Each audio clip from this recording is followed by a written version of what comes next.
जो बार बार कहा जाता है रिजर्वेशन खत्म कब होगी, खत्म कब होगी, उन्हें यह पूछना चाहिए कास्ट इनइक्वालिटीज खत्म कब होगी। जिस दिन खत्म हो जाए उस दिन बंद कर देना चाहिए। ऐसा नहीं, कुछ को शिक्षा दी गई और कुछ को कहा गया कि तुम शिक्षा नहीं लोगे, वेद पुराण पढ़ोगे तो कान में शीशा घोल दिया जाएगा।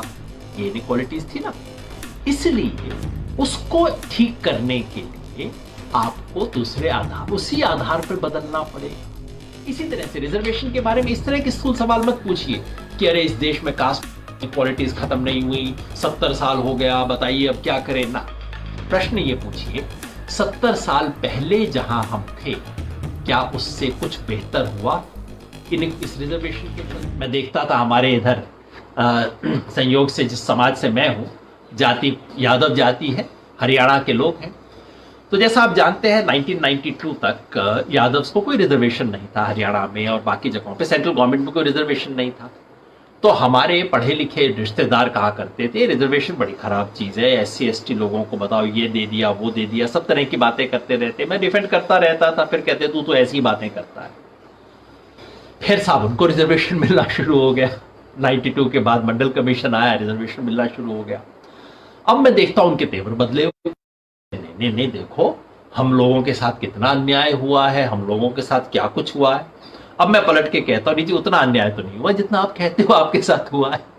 तो जैसे ही इंसान का स्वार्थ आ जाता है तो अचानक तर्क बदल जाते हैं, पता नहीं क्या कुछ लोग बोलना शुरू कर देते हैं। इसलिए संभल के सोचें, संयत तरीके से सोचें।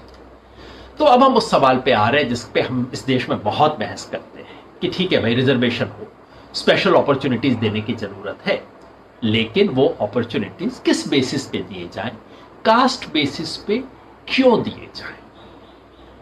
पहले कुछ फैक्ट्स। क्या इस देश में कास्ट इनइक्वालिटीज हैं? क्या आज भी हैं? हम कई लोग कहते हैं, शहरों में कहते हैं, भाई कितने लोग कहते हैं I didn't even know about my caste. आप लोगों ने बोल बोल के, जब आपने बात की, मंडल की बहस हुई, तब मैंने पहली बार देखा कास्ट क्या है। मेरे को तो पता भी नहीं था कि कास्ट क्या है। आपको पता नहीं था इसका मतलब यह नहीं है कि कास्ट का फायदा आपको नहीं मिला। कोई मर्द हो सकता है औरतों के प्रति बहुत सेंसिटिव हो, लेकिन मर्द होने की एडवांटेजेस उसको मिले हैं जिंदगी भर। तो पता हो ना हो, लेकिन आपको उसके फायदे मिले। खैर, पहले मैं चाहता हूं आपको सिंपल एक दिखाऊं, क्योंकि कई बार बहुत एलिमेंट्री चीज भी हमें नहीं पता होती। हमारे समाज का कास्ट वाइज ब्रेकअप क्या है ये देखिए। हमारी सोसाइटी का कास्ट वाइज ब्रेकअप है। दलित मैंने 17% लिखा है, पिछली बार मैंने आपको बताया था 16.2, मगर पिछले 10 साल में थोड़ा सा बढ़ा है, ऐसा सोचते हुए मैंने उसको 17 लिखा है। आदिवासी 9%, ST 9%, 8.2 रिकॉर्ड हुए थे, अब तक 8.7 8.8 हो गए होंगे। OBC 44%। आपने कहीं 52 सुना होगा, बहुत लोगों ने कहा होगा मंडल कमीशन 52%। ये माइथोलॉजी है, मंडल कमीशन ने बहुत ही अंदाजे से बातें बोल दी थी, फैक्चुअली सही नहीं है। जितने भी सर्वे हुए, ये दोनों आंकड़े SC और ST का आंकड़ा तो मैं सेंसस के आधार पे दे रहा हूं, क्योंकि सेंसस में लिखा जाता है। OBC का सेंसस में गिनती नहीं होती। वैसे ये भी बड़ी अजीब चीज है, जिसके लिए रिजर्वेशन का सिस्टम है उसको सेंसस में गिना ही नहीं जाता, और आप गिनने की बात करो, लोग कहते हैं हाय हाय आप जातिवाद फैला रहे हो। अरे भाई, रिजर्वेशन जब दे रहे हो तो कम से कम ये तो गिनना पड़ेगा ना। अगर महिलाओं के लिए आप स्पेशल स्कीम चलाओगे तो गिनना तो पड़ेगा कितनी महिलाएं हैं। आर्मी में महिलाओं को लाने की स्कीम चलाओगे तो गिनोगे तो सही ना कि आर्मी में कितनी महिलाएं हैं कितनी नहीं है। कैसे नहीं तो करो। इसी का अभी जो NSS के आधार पे हमारा सबका आधार है, मूल्यांकन है, कई सोशल साइंटिस्ट लोगों से मैंने बात की है, एक मूल्यांकन है कि अंदाजन 44%, 52 नहीं, 44% मिलके हो गए 70। याद रखिए, मोटा आंकड़ा दिमाग में बना लीजिए, SC plus ST plus OBC are 70% of our population. तो बाकी 30% अपर कास्ट, ना ना ना ना, एक और कैटेगरी रह जाती है, 30% जनरल। जनरल में बाकी कौन बच गए? जनरल में अभी कुछ बच गए। देखिए, OBC में कुछ मुस्लिम्स तो आ गए, लेकिन काफी मुस्लिम है जो OBC में नहीं आते हैं। सिख, कुछ सिख तो एससी में आ गए, थोड़े से ओबीसी में भी आ जाते हैं, लेकिन काफी सिख हैं जो कि ना एससी है ना ओबीसी है। और क्रिश्चियंस कुछ तो ओबीसी में है, लेकिन क्रिश्चियन एससी नहीं हो सकते, एसटी हो सकते हैं। तो इस सब के लिए अनुमान तय करके बहुत ब्रॉडली मैंने 10% और बाहर कर दिए, यानी कि जो जनरल हैं लेकिन हिंदू नहीं, सिख है, क्रिश्चियन है, मुस्लिम्स है, उसको निकाल दिया तो बच गए 20%। सिर्फ 20% अपर कास्ट हिंदूज हैं इस देश में, और उसमें भी अगर महिलाओं को निकाल दिया जाए तो Hindu upper caste Hindu males ये सिर्फ 10% है हमारे देश की पॉपुलेशन का। ये मैं इसलिए कह रहा हूं कि अब आप जहां हैं वहां थोड़ा सा निगाह घुमा के देख लीजिए। आप किसी ऑफिस में काम करते हैं, आपके फ्रेंड्स का सर्कल है, आप किसी टीवी स्टूडियो में बैठे हैं, आप किसी टॉप एजुकेशनल इंस्टीट्यूशंस के अंदर क्लास में बैठे हैं, स्टूडेंट्स हैं, कहीं टीचर्स हैं, कंपनी के सीईओज हैं। सिर्फ मन में एक हल्का सा कैलकुलेशन कर लिया कीजिए, अच्छा ये जो 10 लोग दिख रहे हैं इनमें से क्या 7 लोग एससी एसटी ओबीसी है? ये 2 होने चाहिए अपर कास्ट हिंदूज होने चाहिए। कितने हैं? मैं आपको एक अनुमान दिखाता हूं। पिछले साल एक सर्वेक्षण आया, ये ऑक्सफैम ने किया है, इंडिया के मीडिया के बारे में। इंडिया के मीडिया में अपर कास्ट हिंदूज कितने हैं? ऑक्सफैम का सर्वे है 2019 का।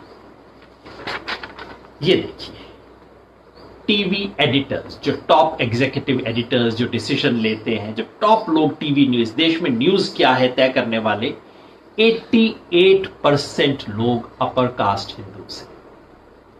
जो टीवी पैनलिस्ट बैठ के ज्ञान देते हैं मेरे जैसे लोग, उनमें से 70% हैं। और जो ओपिनियन मेकर्स जो अखबारों में आर्टिकल्स लिख रहे हैं, देश दुनिया की क्या स्थिति है उसके बारे में बता रहे हैं, उसमें 72% है। मोटी बात, फिर याद रखिए, जो समाज में 30% है जनरल और 20% है हिंदू अपर कास्ट, वो बाकी सब जगहों पे जहां पे हम देखते हैं जो टॉप पोजीशंस हैं उसमें वो 70-80 है। और जो समाज में 70-80 है वो इन सब जगहों पे 20-30 है। मोटा बात दिमाग बनाने के लिए, मन में रखने के लिए, जहां जाएं आंख खोल के एक बार चेक कर लिया कीजिए, जस्ट चेक कीजिए। मैं नहीं कह रहा कि सिर्फ कास्ट के आधार पे सोचना चाहिए, पर आप सिर्फ चेक करना शुरू कीजिए। एक बार मेरे साथ मजेदार किस्सा हुआ। टीवी स्टूडियो में हम थे और रिजर्वेशन पे बहस हो रही थी। तो जैसा टीवी स्टूडियोज में होता है, उन्होंने कहा चलिए हम दर्शकों से पूछते हैं साहब रिजर्वेशन होना चाहिए कि नहीं होना चाहिए। वहां 90% लोगों ने हाथ खड़े कर दिए कि नहीं होना चाहिए। पता नहीं क्यों मेरे को उस दिन इच्छा हुई, मैंने कहा चलिए बहुत अच्छा किया आपने बता दिया। अब मुझे ऐसा कीजिए, एक बार दोबारा हाथ उठवाइए कि ये जो स्टूडियो में लोग बैठे हैं उसमें एससी एसटी ओबीसी कितने हैं? 10% भी नहीं थे। वो संयोग था, मगर आमतौर पे जो होता है, जो समाज में 80% है वो बड़ी बड़ी जगहों पे सिर्फ 20% है। जो समाज में सिर्फ 20% है वो हर विजिबल जगह पे 80% है। इतना बड़ा अंतर है हमारे समाज में आज भी, पुराने जमाने की बात नहीं कर रहा, आज भी इतना बड़ा अंतर है। क्या ये अंतर एजुकेशन में है? ये मैं आपको एक आर्टिकल से दिखा रहा हूं, ज्यादा आंकड़ा दे दिया है, शायद मैंने इस टेबल पे दिखाई देगा या नहीं। ये आर्टिकल है सतीश देशपांडे का, जो उन्होंने आज से 10 साल पहले लिखा था। उन्होंने क्या किया कि एनएसएसओ का आंकड़ा लिया और उसमें से देखा, ये ईपीडब्ल्यू में उनका आर्टिकल छपा था। प्रोफेसर सतीश देशपांडे वैसे मेरे प्रिय लेखकों में से हैं। कास्ट के सवाल पे, इनइक्वालिटी के सवाल पे, रिजर्वेशन के सवाल पे बहुत सुंदर लिखते हैं और मैं तो बहुत सीखता रहता हूं उनकी बातों से हमेशा। आप भी पढ़िएगा, Satish Deshpande, caste, inequality, education, higher education, कुछ भी गूगल कर लीजिए, आपको उनके अनेक लेख मिल जाएंगे, पढ़िएगा। ये उनका ईपीडब्ल्यू में लेख है, जिसमें उन्होंने एनएसएसओ के आंकड़े देखते हुए ये देखा कि ये जो अलग अलग कैटेगरीज हैं, आप पढ़ पा रहे होंगे, हिंदू यूसी मतलब अपर caste, Hindu OBC, Hindu SC, Hindu ST, Muslims, ये लोग मेडिकल कॉलेजेस में, इंजीनियरिंग कॉलेजेस में और ग्रेजुएट्स में इनका प्रोपोर्शन कितना है? हमने देखा ना, जो समाज में 20% है, वैसे ये आंकड़ा सिर्फ अर्बन एरियाज के बारे में है। अर्बन एरियाज में अपर कास्ट का पॉपुलेशन थोड़ा सा ज्यादा होता है, 30-35% के करीब होता है। ये शिक्षा में कितने हैं? ये देखिए, आपको दिख रहा है 67% मेडिकल कॉलेजेस में। मेडिकल कॉलेजेस के 2/3 स्टूडेंट्स एनएसएसओ के आंकड़े के हिसाब से अपर कास्ट के थे। तो जो लोग समाज में 1/3 से कम है, वो यहां 2/3 से ज्यादा है। बाकी 15, 10, 13 ओबीसी जो कि समाज में 44% हैं, अर्बन एरियाज में 35-40% हैं, वो 15-10% हैं। SC ST तो बहुत कम है, मुस्लिम्स भी आप देख रहे होंगे बहुत कम है। इसको आप चेक करना चाहें तो आप ऐसा कीजिएगा, एक आता है हर साल एनुअल हायर एजुकेशन सर्वे, भारत सरकार निकालती है, जिसके अंदर इस तरह के आंकड़े दिखाई देते हैं। मैंने इन आंकड़ों को पिछले साल चेक किया था।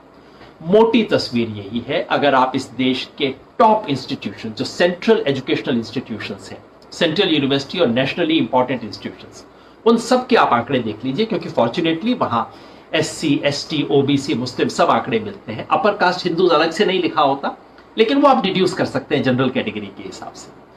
मोटी तस्वीर आज भी यही है, देश की टॉप एजुकेशनल इंस्टीट्यूशंस में आज भी 65 से 70% स्टूडेंट्स जनरल या अपर कास्ट हिंदू वर्ग के हैं।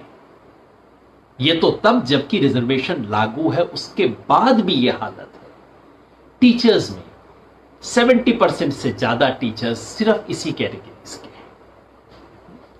तो मोटी बात ये, आज भी कास्ट इनइक्वालिटीज हैं समाज में, हैं, बड़े पैमाने पर है। एक बात और पूछी जाती है कि ठीक है, कास्ट इनइक्वालिटीज है, लेकिन क्या कास्ट इनइक्वालिटीज ही है और कुछ नहीं है? और कुछ है, बिल्कुल। हमारे समाज में सबसे पहले तो मैं कहूंगा इकोनॉमिक इनइक्वालिटीज है। अमीर गरीब का अंतर बहुत भारी अंतर है। जेंडर इनइक्वालिटीज है, मर्द औरत का अंतर, और गांव शहर का अंतर।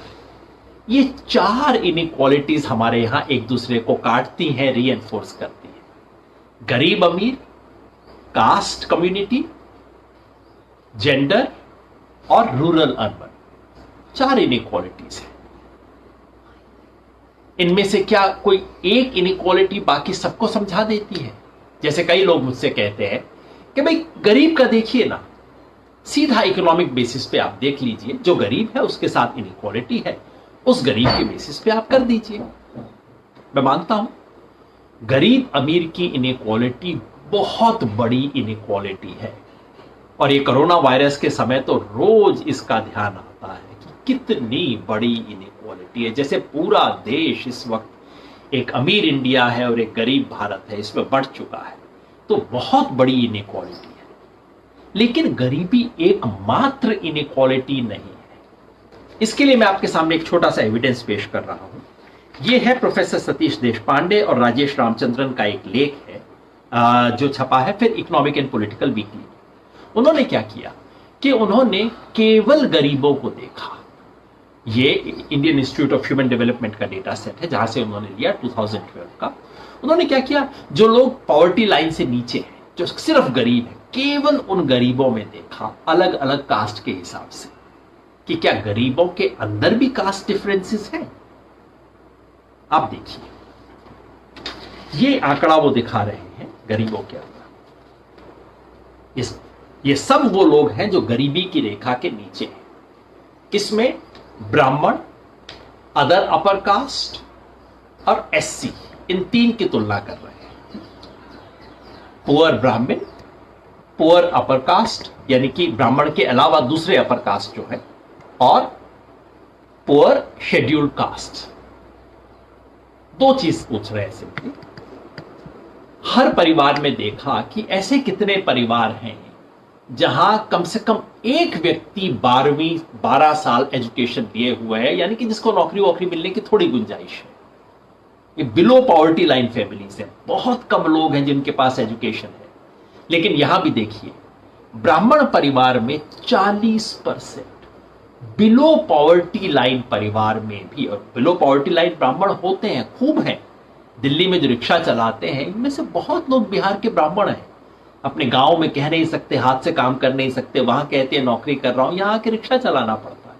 तो ब्राह्मण में, अपर कास्ट में गरीबी है, इससे कोई इंकार नहीं हो सकता।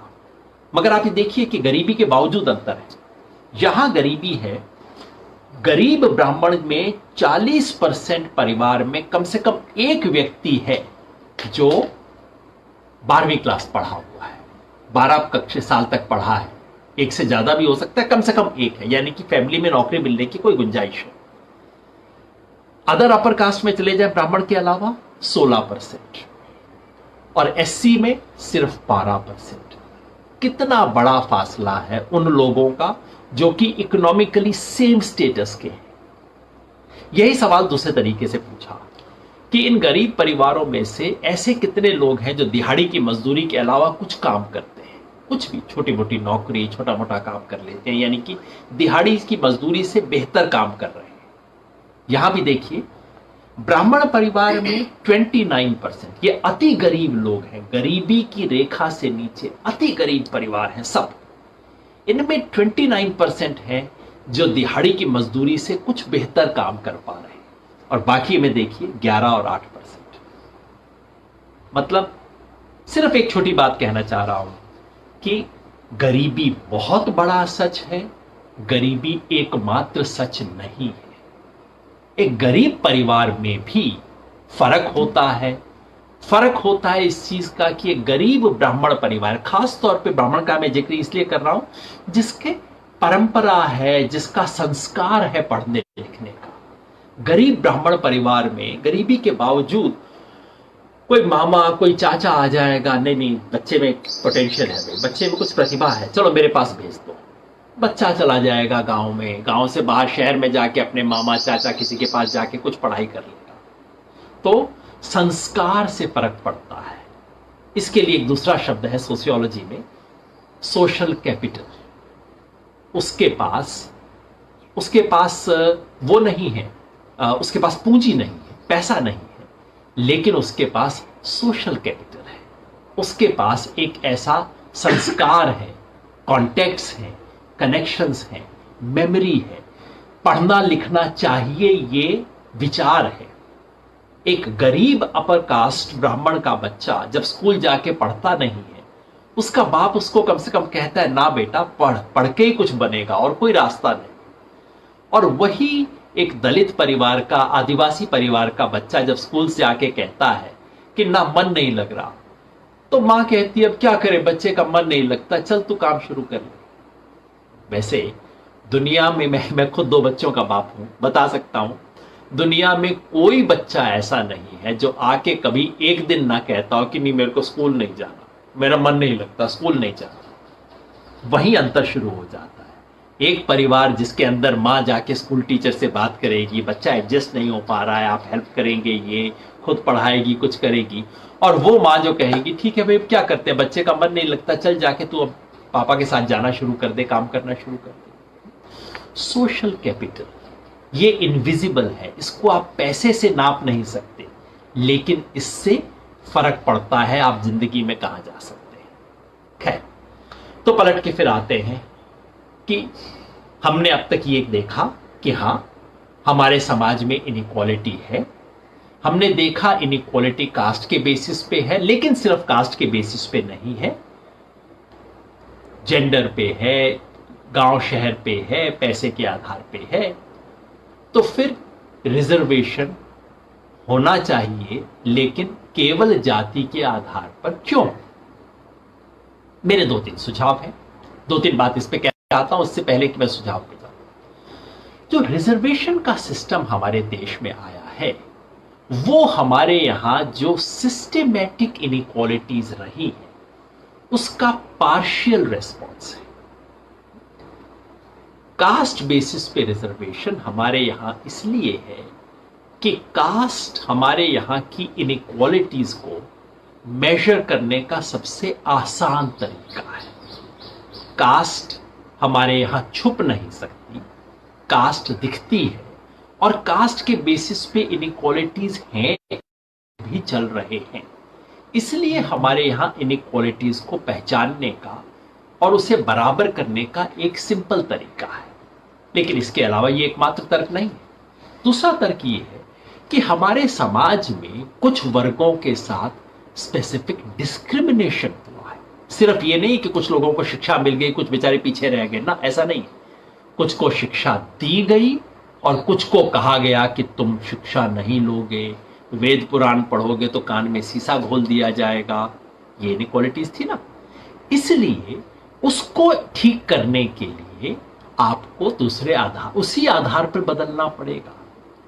The criteria of affirmative action has to be the same as the criteria of discrimination. जिस आधार पर समाज में इनइक्वालिटीज और डिस्क्रिमिनेशन हुआ, उसी आधार पर पलटना पड़ेगा। अगर कोई ऐसा समाज हो जहां नियम बन जाए कि जो 6 फुट से लंबे लोग हैं उनको कोई नौकरी नहीं मिलेगी और इसको 500 साल तक कर दिया जाए, तो क्या होगा? 6 फुट से लंबे लोग मुरझाए हुए, झुके हुए कुबड़े की तरह झुक के चलना शुरू कर देंगे, कॉन्फिडेंस खत्म हो जाएगा। और उस समाज में मान लीजिए ऐसे द्वीप में आप पहुंच गए और आपको कहा गया कि आप इक्वालिटी स्थापित कीजिए, तो आप क्या करेंगे? आप कहेंगे ना कि 6 फुट से ऊंचे लोगों को विशेष अवसर दिए जाएंगे, घबराने की कोई बात नहीं है, 6 फुट से ऊंचे लोगों को भी दिया जाएगा। ये बात 5 फुट से नीचे लोगों पे भी लागू हो सकती है। कुछ भी कर लीजिए। जिस आधार पर डिस्क्रिमिनेशन होगा उसी आधार पे रिवर्सल होगा। हमारे समाज में इनइक्वालिटीज कई आधार पे रही, लेकिन डिस्क्रिमिनेशन का सबसे बड़ा आधार कास्ट था। तो कास्ट बेस्ड रिजर्वेशन हमारे समाज की कई इनइक्वालिटीज में से एक को एड्रेस करने का सबसे इफेक्टिव तरीका है। रिजर्वेशन क्यों हो और किसी चीजों से काम क्यों नहीं चल सकता? बिल्कुल, रिजर्वेशन एकमात्र तरीका नहीं है। एफर्मेटिव एक्शन के कई औजार हो सकते हैं, रिजर्वेशन उनमें से सिर्फ एक इंस्ट्रूमेंट है। आप फेलोशिप्स दे सकते हैं, आप स्पेशल क्लासेस दे सकते हैं, स्पेशल ट्यूटोरियल्स दे सकते हैं, आप एडिशनल पॉइंट्स दे सकते हैं। हमारे रिजर्वेशन इसका एक आखिरी तरीका है, सबसे स्ट्रॉन्गेस्ट तरीका है। कोटा बना दो, इतना तो करना ही पड़ेगा। कोटा हर चीज में इस्तेमाल नहीं होना चाहिए, लेकिन हमारे समाज में जिस तरह की इनइक्वालिटीज है, उस इनइक्वालिटीज को देखते हुए कोटा एक तरीका है जो काम करता है, रिजर्वेशन एक तरीका औजार है जो काम करता है। बाकी कोई और औजार आप लगा दीजिए, वो जल्दी ब्लंट हो जाता है, वो काम नहीं करता।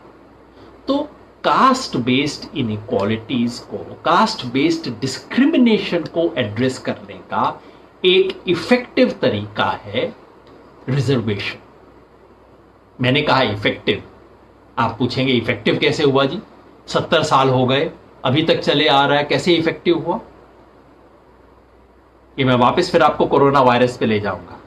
कोरोना वायरस में हम ये नहीं कहते कि लीजिए लॉकडाउन वाले दिन तो 500 केस थे, आज हो गए 21,000, इफेक्टिव कैसे हुआ? ये तो खराब हो गया। नहीं, हम कहते हैं वायरस के बढ़ने की रफ्तार जो है वो कम हुई है। हम बारीकी से देखते हैं। इसी तरह से रिजर्वेशन के बारे में इस तरह के स्थूल सवाल मत पूछिए कि अरे इस देश में कास्ट इक्वालिटीज खत्म नहीं हुई, 70 साल हो गया, बताइए अब क्या करें। ना, प्रश्न ये पूछिए 70 साल पहले जहां हम थे, क्या उससे कुछ बेहतर हुआ इस रिजर्वेशन के चलते? क्या स्थिति थोड़ी बेहतर हुई है? या यूं पूछिए अगर रिजर्वेशन ना होता तो हम किस स्थिति में होते? क्या हम आज उससे बेहतर स्थिति में हैं? आप खुद ही देख लीजिए, कहीं भी देख लीजिए, आपको अंतर साफ दिखाई देगा। इन रिजर्वेशन के चलते पहली बार खास तौर पे एससी और एसटी वर्ग में एक नया वर्ग आया है जो पढ़ लिख रहा है, जो अपनी आवाज उठा रहा है, जो अब एक ऐसे स्तर पे पहुंचा है जहां वो अपने समाज को पूरा साथ ले जा रहा है। इससे बहुत बड़ा फर्क पड़ा है, हमारे समाज का चेहरा बदला है। किसी गांव में चले जाइए, पूछिए अलग अलग परिवारों की क्या स्थिति है, 70 साल पहले थी, अब क्या हो गई है, क्या बदलाव हुआ है? आप देखेंगे बदलाव हुआ है। कम से कम एक छोटा वर्ग पैदा हुआ है जो नहीं होता अगर रिजर्वेशन ना हो। पलट के दूसरा सवाल पूछा जाता है तो फिर हो गया ना जी, 70 साल तक कर दिया, अब तो बंद कर दे ना, ये भी अच्छा तर्क नहीं है। अगर कोई बीमार होता है, हम ये तो नहीं पूछते नहीं भाई साहब दवाई कब बंद हो रही है, दवाई अब बंद कर दें, प्लास्टर उतार दें। हम पूछते हैं ठीक हो गए ना, तकलीफ तो नहीं है ना, ठीक हो गए तो अब दवाई बंद कर दें।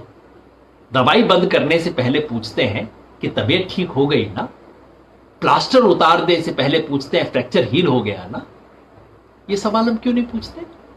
यही बात रिजर्वेशन पे लागू होती है। जो बार बार कहा जाता है रिजर्वेशन खत्म कब होगी, खत्म कब होगी, उन्हें यह पूछना चाहिए कास्ट इनइक्वालिटीज खत्म कब होगी। जिस दिन खत्म हो जाए उस दिन बंद कर देना चाहिए। तो अब तक मैंने जो बेसिक बात, इस पे बहुत लंबी बात हो सकती है, कई बार मैं इस पे बहस करता हूं, बात करता हूं अपने युवा साथियों से, तो कम से कम 3 घंटे का हमारा सेशन होता है। उस 3 घंटे की बात को मैंने 20-25 मिनट में समेटने की कोशिश की है। तो बेसिक बात ये अभी तक मैंने कहा है कि कास्ट बेस्ड रिजर्वेशंस जो है वो हमारे देश में जो इक्वालिटी ऑफ अपॉर्चुनिटीज नहीं है और होना चाहिए, वो लाने का एक औजार है। क्या इसका मतलब है ये एकमात्र औजार है? क्या इसका मतलब है कि ये इससे काम बन गया है? क्या इसका मतलब है जो कुछ रिजर्वेशन जैसी चल रही है वैसे ही चलनी चाहिए? क्या इसका मतलब है कि इसमें कोई सुधार नहीं होना चाहिए? नहीं, मैंने बार बार लिख के कहा है कि आज की व्यवस्था में सुधार की जरूरत है। सिंपल फॉर्मूला फिर आपको कह दूं, reservations are necessary, they are not sufficient. आरक्षण अनिवार्य है लेकिन अपर्याप्त है, जरूरी है ना काफी है। खाली रिजर्वेशन से कुछ नहीं कुछ बदलेगा, उससे खास कुछ नहीं बदलेगा। अगर आपको इक्वालिटी ऑफ अपॉर्चुनिटीज लानी है तो बहुत कुछ और करना होगा। कास्ट के अलावा बाकी जो इनइक्वालिटीज है उसके लिए भी तो करना पड़ेगा ना। कास्ट के लिए कोटा बन गया, रिजर्वेशन हो गई, इसका मतलब ये नहीं कि गरीबी के लिए आप कुछ ना करें, अमीर गरीब के लिए कुछ ना करें, आप महिला पुरुष के लिए कुछ ना करें, आदमी आप शहर गांव के लिए कुछ ना करें। इन सब के लिए भी कुछ करने की जरूरत है। सबके लिए रिजर्वेशन की जरूरत नहीं है, और बहुत कुछ किया जा सकता है। गरीबी अमीरी के लिए सबसे सिंपल चीज है, बहुत बड़ी संख्या में स्कॉलरशिप्स इंट्रोड्यूस कीजिए। महिला पुरुष के लिए सबसे बड़ी चीज जरूरत है शिक्षा में, लड़कियों के लिए हॉस्टल खोलिए, बड़ी संख्या में हॉस्टल्स खोलिए। शहर और गांव के लिए गांव में अच्छी शिक्षण संस्थाएं खोलिए। तो इन सब के लिए एड्रेस करने की जरूरत है। रिजर्वेशन इस देश की इनइक्वालिटीज में से एक इनइक्वालिटी के लिए बड़ी स्पेसिफिक दवाई है, एकमात्र दवा नहीं है। लेकिन रिजर्वेशन का भी क्या होना चाहिए? मेरे ख्याल से रिजर्वेशन में भी सुधार करने चाहिए। मैंने बार बार कहा है, फिर एक बार दोहरा देता हूं, मैंने लेख भी लिखा है। वैसे आपको लेख बता दूं, आज से कोई 10 साल पहले जब मैं एकेडमिक हुआ करता था तब मैंने लेख लिखा था, पत्रिका है सेमिनार, और लेख का नाम है रीथिंकिंग सोशल जस्टिस। इसे देखिएगा, रीथिंकिंग सोशल जस्टिस, जिसमें मैं कहता हूं रिजर्वेशन बहुत एक सफल प्रयोग है हमारे देश में, लेकिन अब इस प्रयोग में काफी सुधार करने की जरूरत है। और मैं बताता हूं क्या क्या सुधार करने की जरूरत है। उसके कुछ मोटे पॉइंट मैं आपको यहां बता देता हूं। पहली बात, याद रखिए, रिजर्वेशन का फायदा उसी को मिलता है जो 10वीं 12वीं क्लास तक पढ़ाई कर लेता है। ज्यादातर गरीब, ज्यादातर दलित, ज्यादातर ओबीसी के बच्चे तो वहां तक पहुंच ही नहीं पाते। जो पहुंचेगा नहीं उसको कैसे फायदा मिलेगा? तो सबसे बड़ी जरूरत है स्कूली एजुकेशन को इंप्रूव करने की। रिजर्वेशन से भी ज्यादा बड़ा औजार है सरकारी स्कूल में अच्छी शिक्षा। ये दिलवा दें, रिजर्वेशन ज्यादा इफेक्टिव हो जाएगा, रिजर्वेशन की जरूरत धीरे धीरे कम हो जाएगी। सरकारी स्कूल में बेहतर एजुकेशन, पॉइंट नंबर 1, सबसे बड़ा पॉइंट मेरे हिसाब से, अगर आप मुझसे पूछें। दूसरा, इंडियन लैंग्वेजेस, जिसके बारे में मैं कह ही चुका हूं। जिस दिन इस देश में हिंदी में MBBS होनी शुरू हो गई, BE होनी शुरू हो गई, और नौकरी देते वक्त आपकी इंग्लिश का टेस्ट नहीं है, उस दिन एकाएक गरीब घर के बच्चे ज्यादा आने शुरू हो जाएंगे। एकाएक इसमें गांव के, दलित, ओबीसी सबकी सिचुएशन बेहतर हो जाएगी, क्योंकि इंग्लिश एक छलनी है। इस देश में ऑलरेडी जो प्रिविलेज्ड हैं उनको एडिशनल प्रिविलेज देने की छलनी है इंग्लिश। इस छलनी का प्रयोग करना बंद करवा दीजिए, एक झटके में इस देश के जो इनइक्वालिटीज हैं काफी कम हो जाएगी। इंग्लिश से मुझे कोई बैर नहीं है, पढ़ता हूं, लिखता हूं, मजे भी लेता हूं, लेकिन इंग्लिश भाषा के जरिए जो डोमिनेंस है, इंग्लिश की जो हेजमनी है, इंग्लिश का जो दबदबा है, इंग्लिश की जो ये ठेकेदारी है, इसको तोड़ने की जरूरत है। तीसरा, ये जो हमारी एग्जिस्टिंग रिजर्वेशन है उसमें 2-3 सुधार करने चाहिए।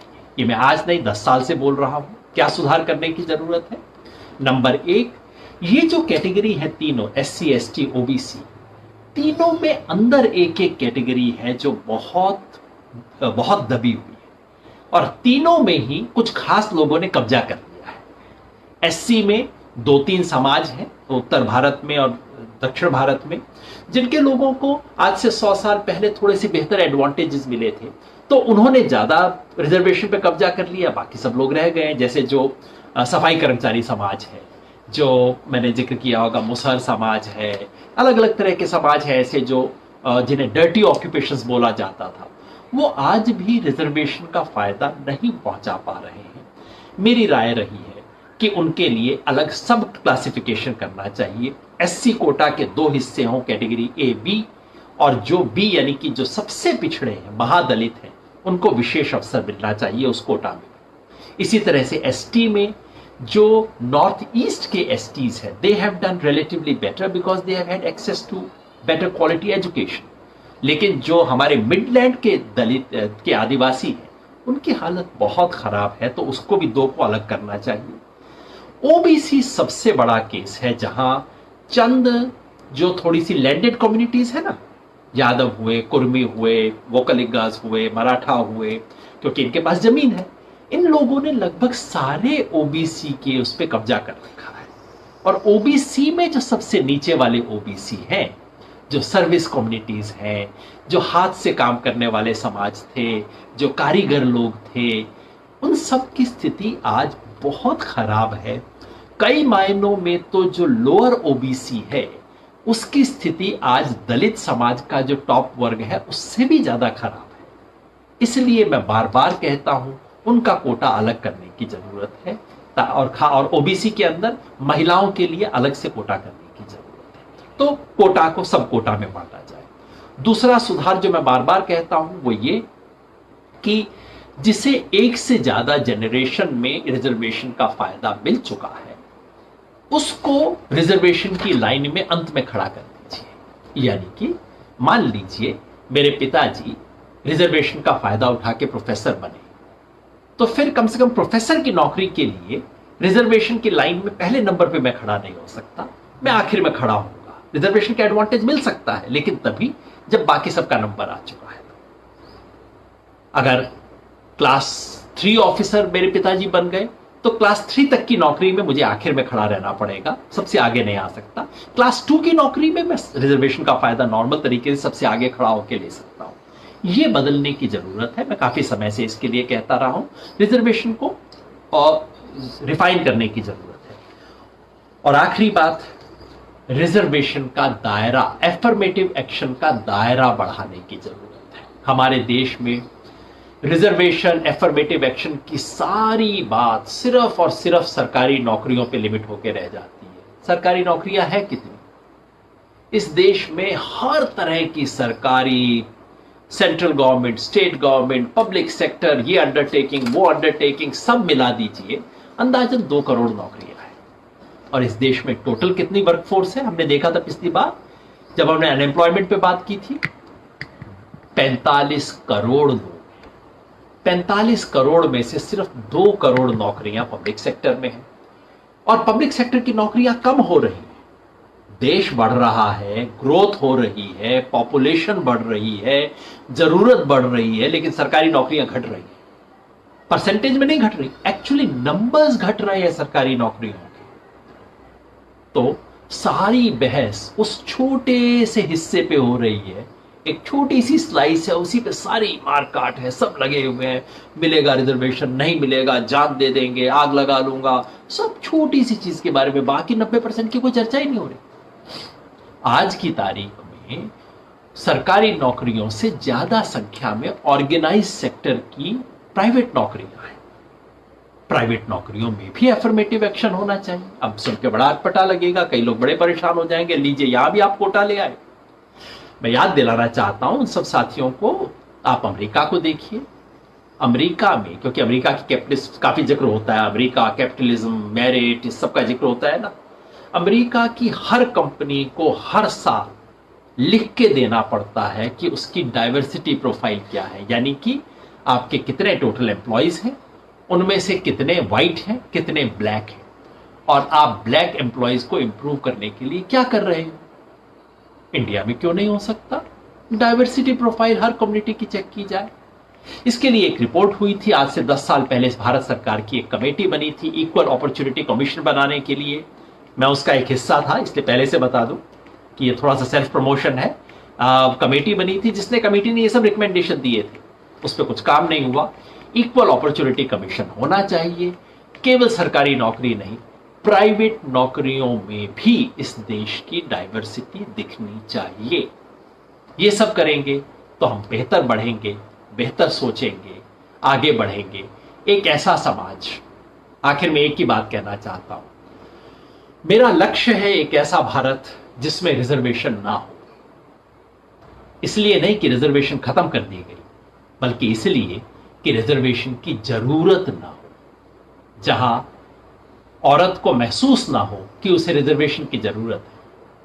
आपको पता है, आज से 40 साल पहले जब मेरी दीदी मेडिकल कॉलेज में गई थी, तब लड़कियों के लिए कोटा होता था मेडिकल कॉलेज में 20%। उसके बाद एग्जाम में 40% लड़कियां पास करने लग गई, कोटा महत्वहीन हो गया। अब शायद वो कोटा खत्म भी हो गया होगा। मैं ऐसा हिंदुस्तान चाहता हूं जिसमें एससी के लिए, एसटी के लिए, ओबीसी के लिए कोई कोटे की जरूरत ना बचे, क्योंकि वो सामान्य तरीके से आए, ताकि एक ऐसा समाज जिसमें कास्ट बेस्ड इनइक्वालिटीज खत्म हो गई। और उसका आदर्श वो है जो डॉक्टर अंबेडकर ने कहा था, annihilation of caste. Caste system को जहां तोड़ दिया गया हो, किसी की कास्ट देख के आपको अनुमान भी ना लगे कि इस व्यक्ति को कैसी अपॉर्चुनिटीज लाइफ में है, क्या होगा। आपका काम, आपकी मेहनत, आपकी प्रतिभा केवल वो तय करे कि जिंदगी में आप कहां पहुंचेंगे। वो हमारा आदर्श होना चाहिए। हर खबर को देखने के लिए बहुजन टीवी को लाइक कीजिए, सब्सक्राइब कीजिए और शेयर कीजिए।